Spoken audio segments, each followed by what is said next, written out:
आज के वीडियो में हम लोग देखते हैं स्पर्मेटोजेनेसिस प्रोसेस को देखने की कोशिश करते हैं कि स्पर्मेटोजेनेसिस यानी कि स्पर्म का जो फॉर्मेशन होता है, स्पर्म का फॉर्मेशन जो होता है वो कैसे होता है। स्पर्म का फॉर्मेशन जो होता है वो गैमेटोजेनेसिस प्रोसेस के थ्रू होता है। गैमेटोजेनेसिस में दो तरह के, जैसे कि गैमेट होते हैं, हम लोग जानते हैं कि एक स्पर्म होता है और एक ओवरी होता है। गैमेट्स दो तरह के होते हैं, एक स्पर्म्स होते हैं और एक ओवम होता है। ये स्पर्म और ओवम जो है ये दो तरह के गैमेट्स हैं। स्पर्म जो है ये मेल गैमेट है और ओवम जो है ये फीमेल गैमेट है। तो स्पर्म और ओवा जो बनता है इसको गैमेटोजेनेसिस कहते हैं। इस प्रोसेस को गैमेटोजेनेसिस प्रोसेस बोलते हैं। स्पर्म और ओवा बनने को गैमेटोजेनेसिस प्रोसेस कहते हैं। और ये जो है प्राइमरी सेक्स ऑर्गन में बनता है। स्पर्म और ओवा कहाँ बनता है? स्पर्म और ओवा कहाँ बनता है? प्राइमरी सेक्स ऑर्गन में बनता है। ये टेस्टिस जो है, टेस्टिस ये मेल में जो है ये प्राइमरी सेक्स ऑर्गन है, और ओवरी जो है ये फीमेल में जो है ये प्राइमरी सेक्स ऑर्गन है, जो कि गैमेट्स प्रोड्यूस करते हैं। प्रोड्यूस गैमेट्स, कौन कौन सा गैमेट्स है? तो गैमेट्स यहाँ पे जो है टेस्टिस जो है ये स्पर्म देता है, और ओवरी जो है ये ओवम देता है। तो जो स्पर्म बनता है उसको स्पर्मेटोजेनेसिस कहते हैं। स्पर्मेटोजेनेसिस, स्पर्म जो बनता है स्पर्मेटोजेनेसिस कहते हैं। स्पर्म बनने को आज के इस वीडियो में हम लोग देखेंगे कि स्पर्म कैसे बनता है। आज के वीडियो में हम लोग देखेंगे कि स्पर्म कैसे बनता है। जो स्पर्म बनता है इस प्रोसेस को कहते हैं स्पर्मेटोजेनेसिस। ये स्पर्मेटोजेनेसिस जो है ये प्यूबर्टी का जो एज होता है, प्यूबर्टी के एज में ये शुरू होता है। और मेल में ये लाइफ लॉन्ग 60 साल अगर आदमी जीता है तो 60 साल तक स्पर्म बन सकता है। 70 साल जीता है तो 70 साल तक ये स्पर्म बन सकता है। 80 साल तक आदमी जो है, तो मेल की फादर बनने की कैपेसिटी उसके लाइफ लॉन्ग होती है। 60 साल तक हो सकती है, 70 साल तक, 80 साल तक, जब तक आदमी जीता है तब तक स्पर्म का फॉर्मेशन होते रहता है। तो ये स्टार्ट होता है, ये प्यूबर्टी में स्टार्ट होता है। आगे हम लोग देखते हैं। सबसे पहले ये स्पर्मेटोजेनेसिस प्रोसेस को जानने के लिए हम लोग एक बार जो है ये देखते हैं, सेमनीफेरस ट्यूब्यूल्स को हम लोग देखते हैं। सेमनीफेरस ट्यूब्यूल्स के डायग्राम को देखते हैं। हम लोग जानते हैं कि सेमनीफेरस ट्यूब्यूल का जो डायग्राम है, सेमनीफेरस ट्यूब्यूल का डायग्राम आगे है। यहाँ पे आगे हम लोग ने देखा था, मेल रिप्रोडक्टिव सिस्टम में हम लोगों ने सेमनीफेरस ट्यूब्यूल का डायग्राम देखा था। ये है सेमनीफेरस ट्यूब्यूल का डायग्राम। सेमनीफेरस ट्यूब्यूल के बारे में हम लोग जानते हैं कि टेस्टिस में ये होता है। टेस्टिस में 250 टेस्टिकुलर लॉब्यूल्स होते हैं, और उसमें करीब ये सेमनीफेरस ट्यूब्यूल जो है ST हम लोग इसको डिनोट करते हैं। सेमनीफेरस ट्यूब्यूल ये 250 जो टेस्टिकुलर लॉब्यूल्स होते हैं उसमें 1 से लेके 3 की संख्या में ये सेमनीफेरस ट्यूब्यूल होते हैं। ये ऐसा हम लोग जानते हैं। तो ये सेमनीफेरस ट्यूब्यूल है, ये जो है सेमनीफेरस ट्यूब्यूल है, ये सेमनीफेरस ट्यूब्यूल है, ये सेमनीफेरस ट्यूब्यूल है। ये तो सेमनीफेरस, ये टेस्टिस का जो है सेक्शन काटते हैं हम लोग, तो ये इस तरह से सेमनीफेरस ट्यूब्यूल्स ये दिखाई देता है। ये सेमनीफेरस ट्यूब्यूल में यहाँ पे हम लोग देखते हैं ये है, ये जो सेमनीफेरस ट्यूब्यूल की जो लाइनिंग है यहाँ पे दो तरह के सेल हैं। एक ये सेल है, ये दो तरह के ये सेल हैं। ये एक सेल जो होता है यहाँ पे, इसको स्पर्मेटोगोनिया बोलते हैं। ये लाइनिंग होता है, स्पर्मेटोगोनिया की ये लाइनिंग होता है। यही स्पर्मेटोगोनिया सेल जो है, ये स्पर्मेटोगोनिया सेल स्पर्मेटोजोआ देता है, यानी कि स्पर्म देता है।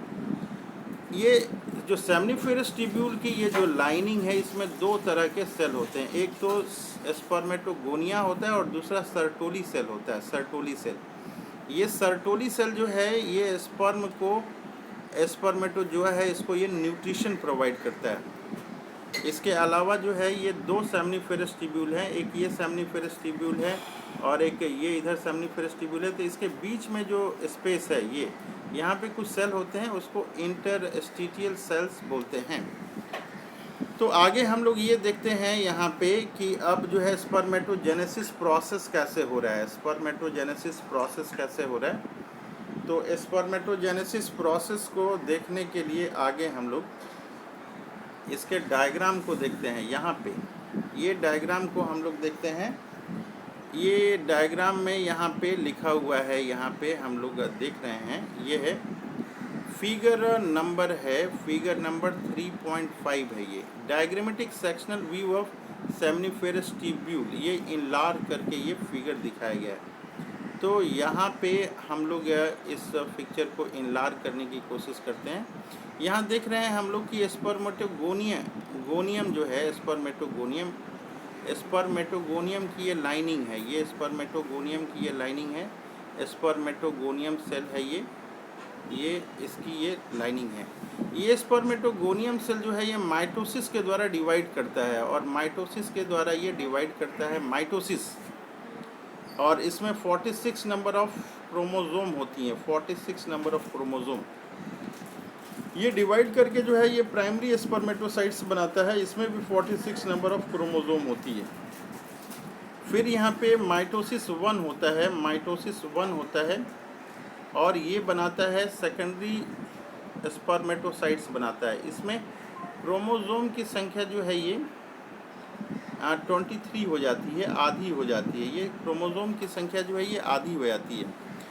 सेकेंडरी स्पर्मेटोसिट्स जो है, सेकेंडरी स्पर्मेटोसिट्स ये डिवाइड करके स्पर्मेटिड देता है, ये डिवाइड करके स्पर्मेटिड देता है। तो यहाँ पे हम लोगों ने देखा, और ये जो स्पर्मेटिड है, स्पर्मेटिड जो है ये स्पर्मेटिड ये फिर ट्रांसफॉर्म होके स्पर्मेटोजोआ बनाता है।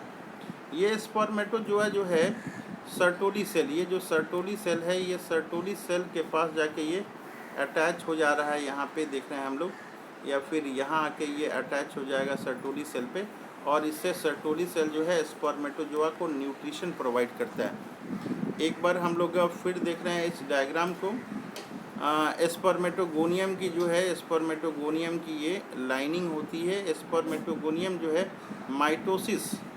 माइटोसिस इसमें नंबर ऑफ क्रोमोसोम 46 होती है, और ये थोड़ा सा मॉडिफाइड होके ये प्राइमरी स्पर्मेटोसिस्ट बनाता है। इसमें नंबर ऑफ क्रोमोसोम इसमें भी 46 होती है।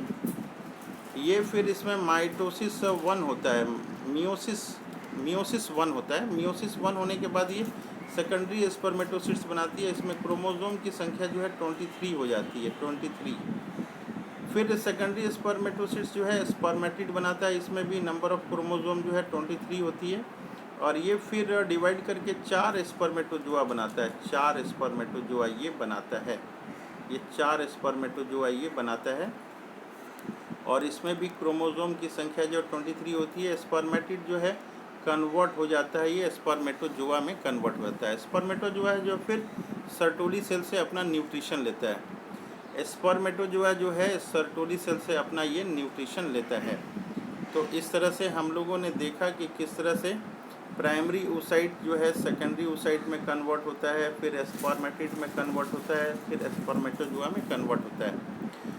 नंबर ऑफ क्रोमोसोम हमने देखना है कि स्पर्मेटोगोनिया जो है इसमें 46 नंबर ऑफ क्रोमोसोम होती है। इस प्राइमरी स्पर्मेटोसिट्स इसमें भी 46 नंबर ऑफ क्रोमोसोम होती है। सेकेंडरी स्पर्मेटोजोआ में ये हाफ हो जाती है, 23। फिर स्पर्मेटिड में भी 23 क्रोमोसोम होता है, और स्पर्मेटोजोआ में भी 23 नंबर ऑफ क्रोमोसोम ये होता है। तो ये हो गया हमारा diagrammatic sectional view of seminiferous tubule में हम लोग देख रहे हैं कि स्पर्मेटोगोनियम जो है किस तरह से ये स्पर्मेटोजोआ दे रहा है। स्पर्मेटोगोनियम जो है किस तरह से ये स्पर्मेटोजोआ का फॉर्मेशन कर रहा है। स्पर्मेटोगोनियम है ये फॉर्मेशन किसका कर रहा है, स्पर्मेटोजोआ का फॉर्मेशन कर रहा है, और ये स्पर्मेटोजोआ जो है सर्टोली सेल से अपना न्यूट्रिशन ये प्राप्त करता है। अब आगे हम लोग देखते हैं, इसके बाद हम लोग देखेंगे कि oogenesis कैसे प्रोसेस होता है। oogenesis प्रोसेस जो है हम लोग देखेंगे।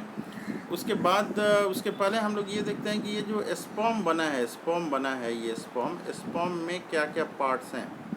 तो स्पर्म जो बना है, स्पर्म में बेसिकली 4 पार्ट होते हैं। स्पर्म में बेसिकली 4 पार्ट होते हैं। पहला पार्ट जो है इसका ये हेड होता है। पहला पार्ट जो है ये इसका हेड होता है। ये यहाँ पे हेड, ये पहला पार्ट हो गया। हेड जो है ये पहला पार्ट हो गया। और हेड के बाद जो है ये नेक, ये आता है, ये नेक यहाँ ये दूसरा पार्ट हो गया। और ये मिडिल पीस ये आता है, ये मिडिल पीस यहाँ से लेके यहाँ तक ये मिडिल पीस है, ये तीसरा पार्ट है। और ये टेल जो है यहाँ से लेके यहाँ तक ये चौथा पार्ट है।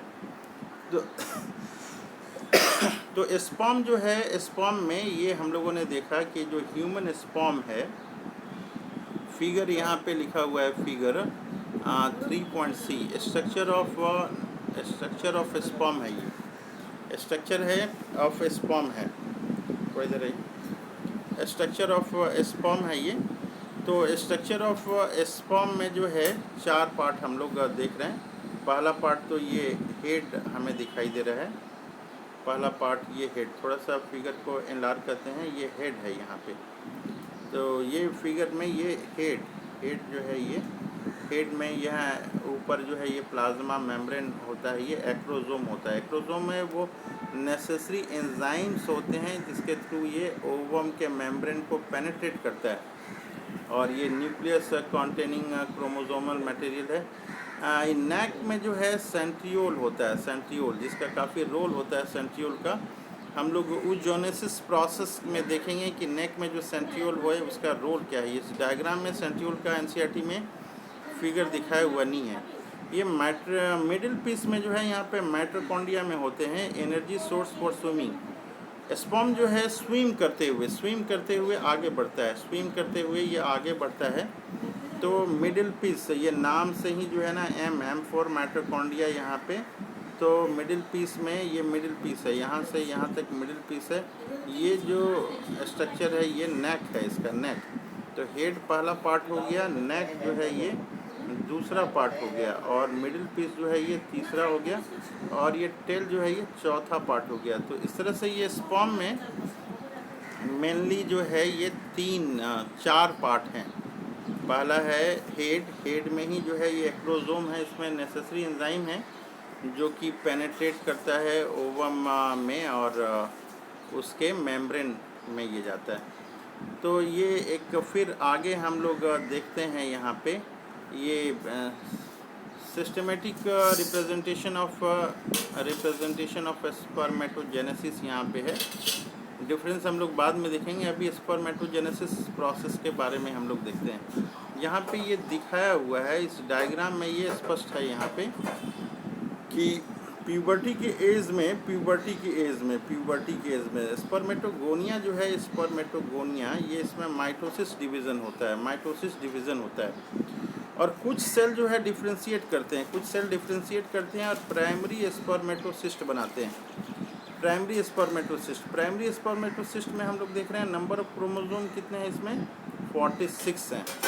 इसमें फर्स्ट मियोटिक डिवीज़न होता है। फर्स्ट मियोटिक डिवीज़न के बाद इसमें नंबर ऑफ क्रोमोसोम जो है आधी हो जाती है, 23, और ये सेकेंडरी स्पर्मेटोसिस्ट बनाता है। सेकेंडरी स्पर्मेटोसिस्ट में फिर सेकंड मियोटिक डिवीज़न होता है, और फिर ये स्पर्मेटिड बनाता है। स्पर्मेटिड में ये डिफ्रेंसिएशन होता है। डिफ्रेंसिएशन होने के बाद ये स्पर्मेटोजोआ ये बनाता है। तो इस तरह से हम लोग देख रहे हैं कि ये जो है सिस्टमेटिक रिप्रेजेंटेशन ऑफ स्पर्मेटोजेनेसिस हम लोगों ने देखा कि 46 नंबर ऑफ क्रोमोसोम है, और लास्ट में जो है 4 हमें 1 2 3 और 4 स्पर्म बने हमें। स्पर्मेटोजोआ ये बना, स्पर्मेटोजोआ को ही स्पर्म हम लोग बोलते हैं। और 1-2 पॉइंट है इसके बारे में हम लोग को ध्यान देना है। इस पर स्पर्मेटोजेनेसिस प्रोसेस के 1-2 प्रोसेस को हम लोग को यहाँ पे हम लोग देख रहे हैं। इस प्रोसेस में हम लोग देखने की कोशिश कर रहे हैं यहाँ पे कि ये स्पर्मेटिड है। यहाँ पे सेकंड मियोटिक डिवीज़न के बाद जो है ये स्पर्मेटिड है ये। स्पर्मेटिड ये फॉर्मेशन हुआ है सेकंड मियोटिक डिवीज़न के बाद। ये इसमें डिफ्रेंसिएशन हो रहा है। डिफ्रेंसिएशन होने के बाद ये स्पर्मेटोजोआ का फॉर्मेशन करता है। तो ये स्पर्मेटिड जो है ये डिफ्रेंसिएशन होके स्पर्मेटोजोआ बना रहा है। इस प्रोसेस को हम लोग बोलते हैं स्पर्मियोजेनेसिस। इस प्रोसेस को बोलते हैं स्पर्मियोजेनेसिस। इस प्रोसेस को हम लोग स्पर्मियोजेनेसिस बोलते हैं। ये ध्यान देने की बात है। ये स्पर्मेटिड जो है स्पर्मेटोजोआ बनाता है, इसको स्पर्मियोजेनेसिस हम लोग बोलते हैं। स्पर्मियोजेनेसिस ये बोलते हैं, स्पर्मियोजेनेसिस। तो ये स्पर्मेटिड जो है स्पर्मेटोजोआ बनाता है, इस प्रोसेस को स्पर्मियोजेनेसिस बोलते हैं। एक चीज़ और ध्यान देने योग्य बात है कि ये स्पर्मेटोजोआ या फिर इसको स्पर्म भी हम लोग इसको बोल सकते हैं।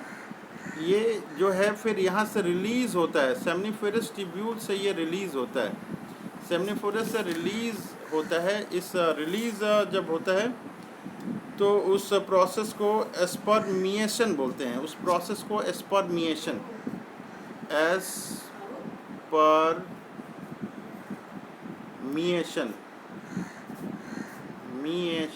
स्पर्मिएशन हम लोग इस प्रोसेस को बोलते हैं। ये स्पर्मिएशन दोबारा हम लोग लिखने की कोशिश करते हैं।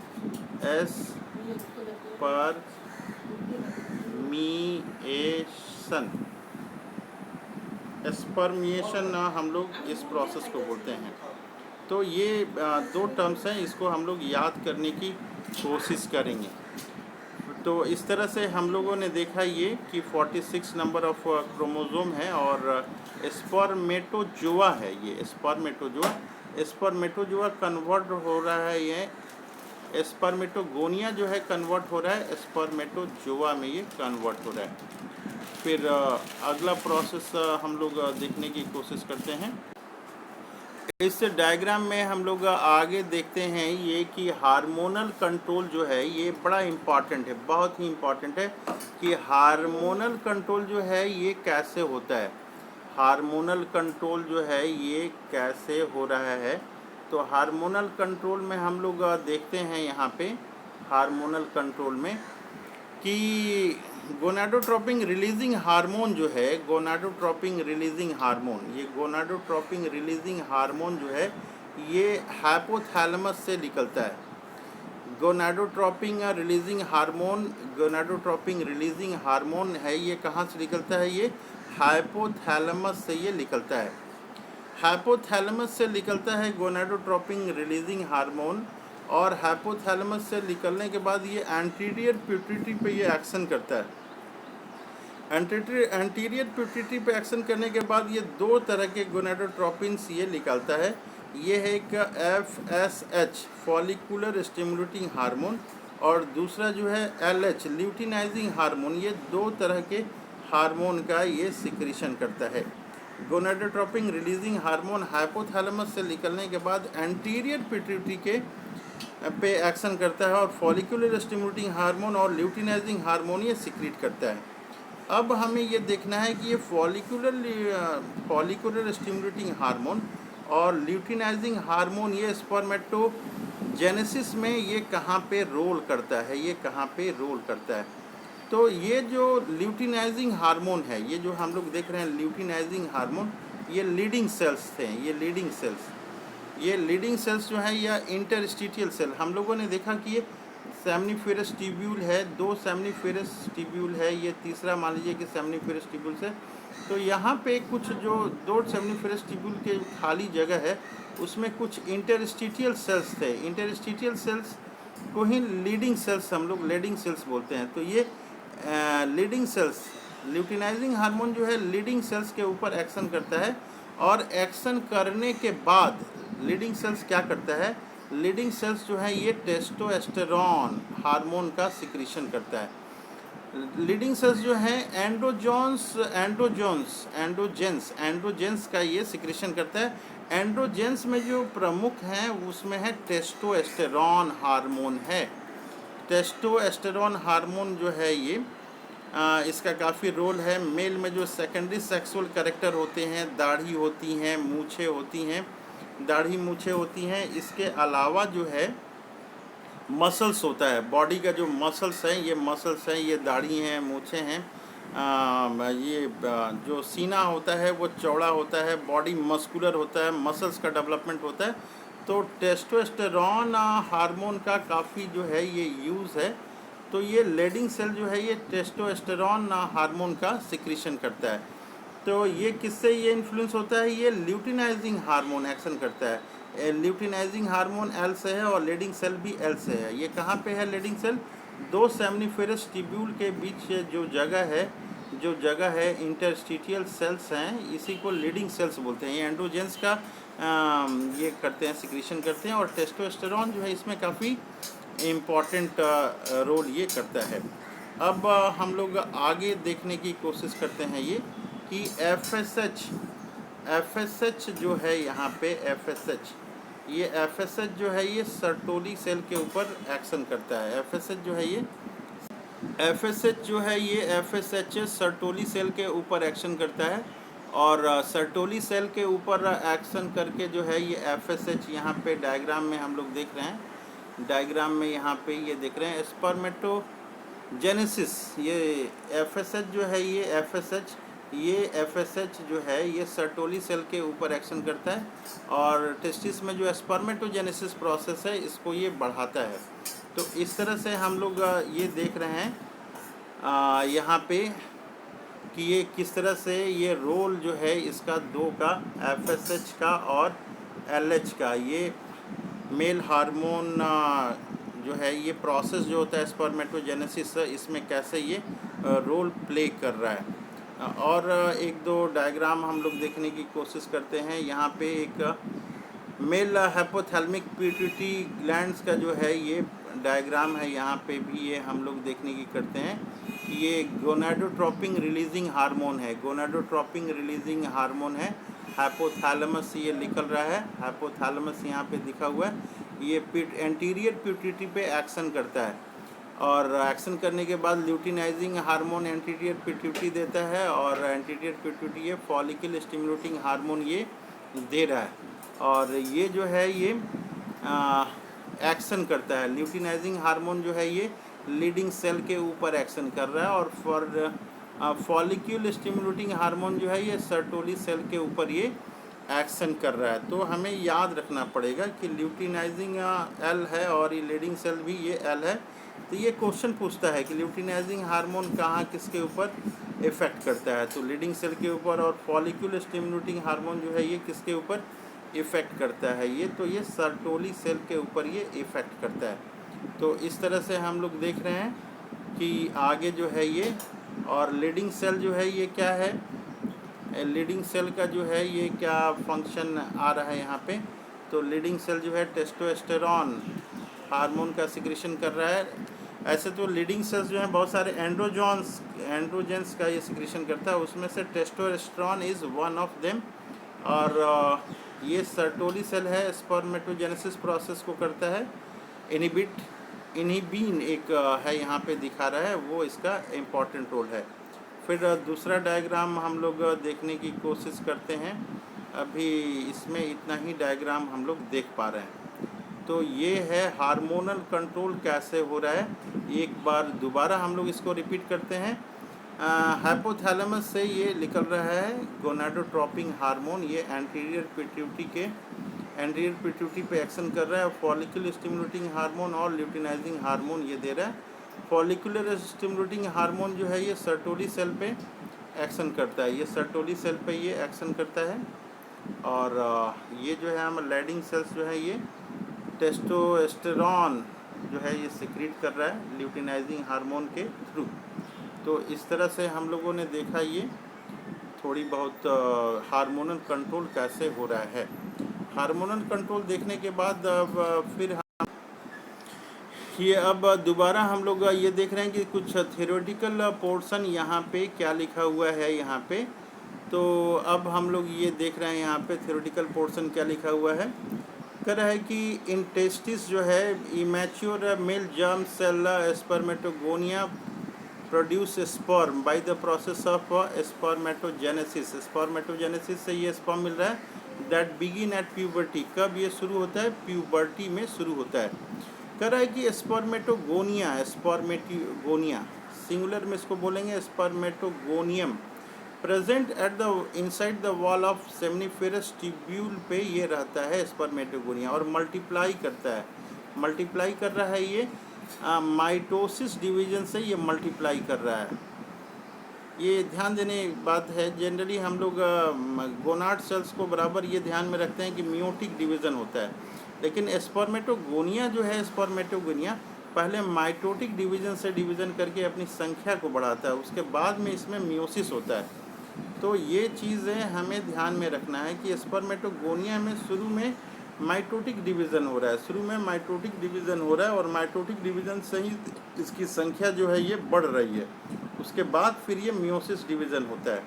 तो स्पर्मेटोगोनिया में जो है पहले माइटोसिस डिवीज़न होता है। स्पर्मेटोगोनिया जो है ये स्पर्मेटोगोनिया इसमें कहाँ रहता है? ये सेमनीफेरस ट्यूब्यूल में रहता है और मल्टीप्लाई करता है किससे? माइटोटिक सेल डिवीज़न के थ्रू ये डिवाइड करके अपनी संख्या को बढ़ाता है। इसमें number of chromosome increases in number, यहाँ लिखा हुआ है इंक्रीजेज इन नंबर। कह रहा है कि ईच स्पर्मेटोगोनिया में जो है ये डिप्लॉयड सेल होता है। नंबर ऑफ क्रोमोसोम इसमें 46 होता है, कंटेन 46 क्रोमोसोम, इसमें 46 नंबर ऑफ क्रोमोसोम होता है। इसके बाद ये बता रहा है यहाँ पे 46 स्पर्मेटोगोनिया में जो है 46 नंबर ऑफ क्रोमोसोम है। और ये जो है फिर कर रहा है कि सम ऑफ स्पर्मेटोगोनिया, कर रहा है कि कुछ स्पर्मेटोगोनिया जिसको हम लोग कहते हैं primary spermatocytes periodically undergo meiosis. कुछ सेल जो हैं वो चेंज हो जाते हैं जिसको प्राइमरी स्पर्मेटोसाइट्स बोलते हैं और उसमें जो है मियोसिस ये शुरू होता है। आगे बता रहा है कि primary spermatocytes complete the first meiotic division, जिसको रिडक्शन डिवीज़न भी हम लोग बोलते हैं, leading to formation of 2 equal haploid, जिसको कि हम लोग कहते हैं सेकेंडरी स्पर्मेटोसिट्स। तो ये जो दो बनाते हैं, क्या दो बनाते हैं? सेकेंडरी स्पर्मेटोसिट्स बनाते हैं, जिसमें कि क्रोमोसोम की नंबर जो है नंबर 23 हो जाती है एक में। आगे बता रहा है कि secondary spermatocytes undergo second reduction division to produce 4 equal बन रहा है। ये हैप्लॉयड भी बन रहा है, स्पर्मेटिड बन रहा है। हम लोगों ने फिगर 3.5 में ये देखा था। तो 4 स्पर्मेटिड बन जा रहा है। अब आगे बता रहा है कि ये स्पर्मेटिड है, यहाँ पे स्पर्मेटिड जो है transform into spermatozoa, spermatid spermatozoa यानी कि स्पर्म बन रहा है bye the process called spermiogenesis. ये हम लोग को ध्यान रखना है। स्पर्मियोजेनेसिस, जब ये स्पर्म बन जा रहा है, स्पर्म बन जा रहा है, तो इस प्रोसेस को स्पर्मियोजेनेसिस कर रहा है। आगे बता रहा है कि आफ्टर स्पर्मियोजेनेसिस, जब ये स्पर्मियोजेनेसिस हो जा रहा है, स्पर्म हेड बिकम इम्बीडेड। ये जो sperm head become embedded in the Sertoli cell. क्यों सर्टोली सेल में हो जा रहा है? क्योंकि उससे न्यूट्रिशन ले रहा है। और आगे बता रहा है कि finally release from the seminiferous tubule से रिलीज होता है bye the process of spermiation. जब रिलीज हो रहा है तो इसको स्पर्मिएशन कहते हैं। तो हम लोग को ये टर्म्स पे ध्यान देना है, स्पर्मियोजेनेसिस और स्पर्मिएशन, ये दो प्रोसेस पे हम लोग को ध्यान देना है, याद रखना है ये दोनों प्रोसेस जो है क्या है। आगे बता रहा है कि स्पर्मेटोजेनेसिस कर रहा है कि स्टार्ट हो रहा है प्यूबर्टी में। क्यों स्टार्ट हो रहा है? ड्यू टू सिग्निफिकेंट इंक्रीज हो रहा है secretion of gonadotropin releasing hormone. ये GnRH का ये हो रहा है, ये रिलीज़ हो रहा है। कह रहा है कि ये जो GnRH जो है ये हाइपोथैलेमिक हार्मोन है, ये हाइपोथैलेमिक हार्मोन है। GnRH क्या है? ये हाइपोथैलेमिक का हार्मोन है। और ये जो है GnRH ये हाइपोथैलेमिक हार्मोन है, ये हाइपोथैलेमिक हार्मोन है। और जो the increase level of GnRH, जब GnRH का लेवल ये इंक्रीज कर जाता है तो ये एक्ट करता है, किसके ऊपर एक्ट करता है? एंटीरियर पिट्यूटरी ग्लैंड पे एक्ट करता है। और एक्ट करने के बाद क्या करता है? स्टिमुलेट करता है। किसको स्टिमुलेट करता है? सिक्रीशन ऑफ 2 गोनाडोट्रोपिन्स, 2 गोनाडोट्रोपिन्स है, उसको सिक्रीट करता है। कौन कौन सा है? तो ये पहला है ल्यूटिनाइजिंग हार्मोन LH, और दूसरा है फॉलिकल स्टिमुलेटिंग हार्मोन है FSH। तो ये जो है यहाँ पे बता रहा है कि GnRH जो है ये रिलीज करवा रहा है, LH रिलीज करा रहा है और FSH रिलीज कर रहा है। LH कहाँ से आता है? ये ल्यूटिनाइजिंग हार्मोन है, एंटीरियर पिट्यूटरी से आ रहा है। और FSH कहाँ से आ रहा है? ये भी जो है एंटीरियर पिट्यूटरी ग्लैंड से आ रहा है।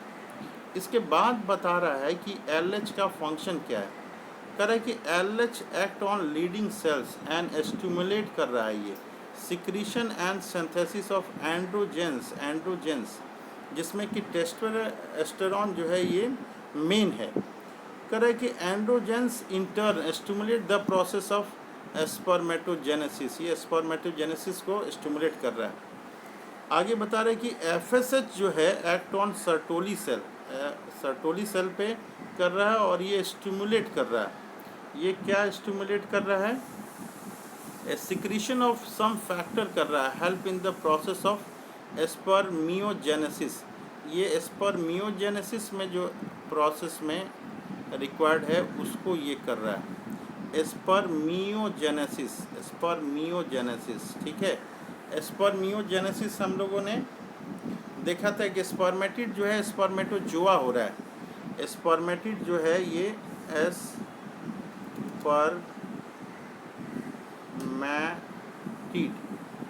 स्पर्मेटिड जो है कन्वर्ट हुआ था, किसमें कन्वर्ट हुआ था? स्पर्मेटाजोआ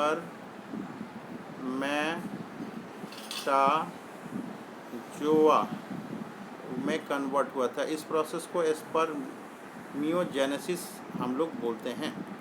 अब ये बता रहा है कि स्पर्म के बारे में, ये स्ट्रक्चर जो है हम लोगों ने देखा था कि ये 4 भागों में डिवाइड होता है। एक तो स्पर्म का एक हेड बोलते हैं, दूसरे को नेक बोलते हैं, तीसरे को मिडिल पीस, और सबसे लास्ट में जो है ये टेल पोर्शन आता है, ये चौथा पोर्शन आता है। तो हम लोग थोड़ी बहुत जो है हम लोग देखते हैं। ये नेक में सेंट्रियोल होता है, जिसका कि काफ़ी रोल होता है। मियोसिस कंप्लीट नहीं होता है ओवम में, उस समय इसका सेंट्रियोल रोल प्ले करता है। और माइटोकॉन्ड्रिया में मिडिल पीस में बहुत सारे माइटोकॉन्ड्रिया होती है जो एनर्जी देता है, जिससे कि स्पर्म जो है स्विमिंग करके आगे ये बढ़ सकता है। तो हम लोग थोड़ा सा जो है ये स्ट्रक्चर इसके बारे में देखते हैं कि कैसे जो है स्पर्म का स्ट्रक्चर क्या है। ये स्ट्रक्चर ऑफ स्पर्म देखते हैं। कह रहा है कि ये स्पर्म जो है ये माइक्रोस्कोपिक स्ट्रक्चर है, कंपोज्ड होता है। नंबर 1 हेड होता है, नंबर 2 नेक होता है, नंबर 3 मिडिल पीस होता है, और नंबर 4 जो है टेल होता है। फिगर 3.6 में हम लोग देख सकते हैं। कह रहा है कि a plasma membrane involve the whole body of sperm. Plasma membrane की एक लेयर होती है। आगे बता रहा है कि sperm head contain an elongated haploid nucleus, इसमें हैप्लॉइड न्यूक्लियस हो रहा है, और anterior portion of is covered by A cap like structure called acrosome. ये एक्रोजोम का डायग्राम एक बार फिर हम लोग देखते हैं। यहाँ पे एक्रोजोम है, ये एक्रोजोम हेड में जो है एक्रोजोम है, इसमें नेसेसरी एंजाइम्स होते हैं जो कि पेनेट्रेट करता है ओवम के मेम्ब्रेन को। तो यहाँ पे हम लोगों ने देखा एक्रोजोम की कैप लाइक स्ट्रक्चर है, ये कैप लाइक स्ट्रक्चर है, इसको एक्रोजोम बोलते हैं।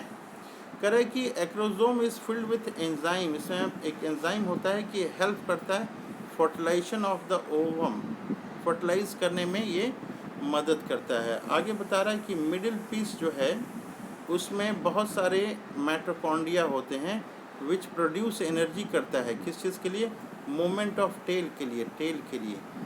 टेल का मूवमेंट होने से क्या होता है? टेल का मूवमेंट होने से ये फैसिलिएट स्पर्म मोबिलिटी ये करता है। स्पर्म मोबिलिटी क्यों जरूरी है? एसेंशियल फॉर फर्टिलाइजेशन है, एसेंशियल फॉर फर्टिलाइजेशन है। ह्यूमन का जो स्पर्म है जब वो निकलता है, एजैकुलेट होता है, तो करीब 2 से 300 मिलियन स्पर्म होते हैं। इसकी संख्या क्या होती है? 2 से 300 मिलियन होती है। क्वाइटस के दौरान जब निकलता है तो उसमें स्पर्म होता है 200 से 300 मिलियन होता है। और इसमें जो है 60% जो है स्पर्म की ज़रूरत है कि नॉर्मल उसकी शेप और साइज हो, और 40% में उसमें मोबिलिटी हो, 40% में मोबिलिटी हो। तो ये 3 पॉइंट्स यहाँ पे आ जा रही है। 3 पॉइंट्स क्या क्या आ रही है कि नंबर ऑफ स्पर्म जो है इजैकुलेट के समय 200 से लेकर 300 मिलियन आता है स्पर्म, और फर्टिलाइजेशन होने के लिए जो है ये ज़रूरी है कि 60% स्पर्म में जो है ये नॉर्मल शेप एंड साइज़ में, और 40% में जो है मोबिलिटी अच्छी हो, विगरस मोबिलिटी हो। यहाँ पे फिर आगे हम लोग देख रहे हैं यहाँ पे कि स्पर्म जो रिलीज़ होता है, sperm release from the seminiferous tubule are transported by the accessory gland. ये एक्सेसरी डक्ट से ये जाता है। तो स्पर्म जो है ट्रांसपोर्ट होता है एक्सेसरी डक्ट से। वो डक्ट कौन कौन सा होता है? हम लोगों ने देखा है कि यहाँ पे secretion of epididymis, was difference, seminal vesicles, prostate, ये जो है essential for maturation and mobility of sperm. ये जो सिक्रीशन है एपिडिडाइमिस का, वॉस डिफरेंस का है, सेमिनल वेसिकल्स का है, और क्या है? प्रोस्टेट ग्लैंड का। ये ज़रूरी है। किस चीज़ के लिए ज़रूरी है? ये स्पर्म के मैच्यूरेशन के लिए ज़रूरी है। इसके अलावा मोबिलिटी ऑफ स्पर्म के लिए भी ये ज़रूरी है। कह रहा है कि द सेमिनल प्लाज्मा, ये जो है seminal plasma along with the sperm constitute the semen. जो सीमेन होता है, सीमेन ये इसमें क्या होता है? ये कह रहा है कि seminal plasma along with the sperm ये सीमेन बनाता है। सेमिनल प्लाज्मा और स्पर्म मिलके ये सीमेन बनाता है। आगे बता रहा है कि the function of male sex accessory duct and gland are maintained by the testicular hormone androgens. जो फंक्शन है मेल एक्सेसरी ग्लैंड का और डक्ट का, वो मेंटेन होता है किसके थ्रू? एंड्रोजन, जिसमें कि टेस्टोस्टेरोन जो है ये है मेन है, ये फाइनल है। oogenesis के बारे में हम लोग डिस्कस करेंगे नेक्स्ट क्लास में। कोई भी प्रॉब्लम हो तो आपसे रिक्वेस्ट किया जाता है कि कृपया आप कमेंट में अपने प्रॉब्लम्स को लिखें, तो फिर नेक्स्ट क्लास में हम लोग उसके क्लैरिफिकेशन देंगे। Thank you.